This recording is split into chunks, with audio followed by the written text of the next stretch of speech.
رمضان المبارک کے مہینے کے اندر چونکہ مسلمان اکثریت جو ہوتی ہے مسلمان کی وہ روزہ دار ہوتی ہے، اور ایک تو وہ شسبجن ہوتی ہے روزے کے اندر وہ وقت ہوتا ہے کہ انسان کا روزہ خود بخود ٹوٹ جاتا ہے کسی نہ کسی وجہ سے، تو اس پر تو اس کی قضا ہوتی ہے، وہ ایک الگ مسئلہ ہے۔ لیکن جو روزہ جان بوجھ کر کے توڑ دیتا ہے تو اس کی کیا سزا ہے اور اس کو کیا کرنا چاہیے، وہ اپنے روزے کا کفارہ کس طریقے سے ادا کرے، کیونکہ روزہ توڑنے کا اور روزہ بالکل بھی نہیں توڑنا چاہیے، کیونکہ اس کی بہت خطرناک سزا ہے، یہ سمجھ لیجئے۔ روزہ جس نے توڑ دیا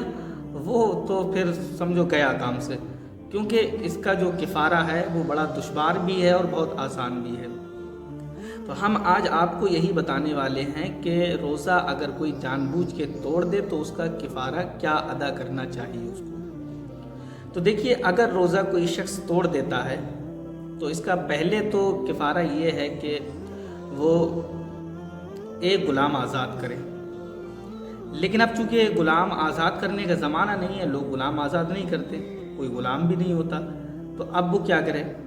تو اگر وہ ایک غلام آزاد نہیں کر سکتا، اور ایسا آج کے دور میں ہو بھی نہیں سکتا، تو اس کو چاہیے کہ وہ لگاتار 60 روزے رکھے۔ اب لگاتار 60 روزے رکھنا چاہیے، اور اگر بیچ میں کوئی روزہ پھر توڑ دیا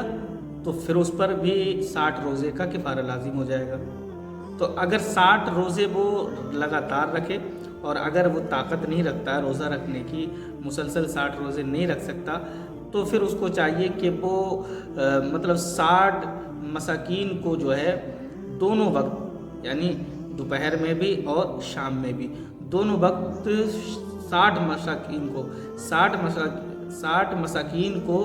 دونوں وقت کھانا کھلائے بھر پیٹ، تب جا کر کے اس کا کفارہ ادا ہوگا۔ تو ظاہر سی بات ہے بھائی،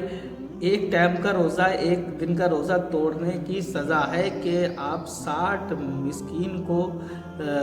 دونوں وقت کھانا بھر پیٹ کھلائیں، یا پھر آپ کے اندر اتنی طاقت اور قوت ہے تو پھر آپ خود ہی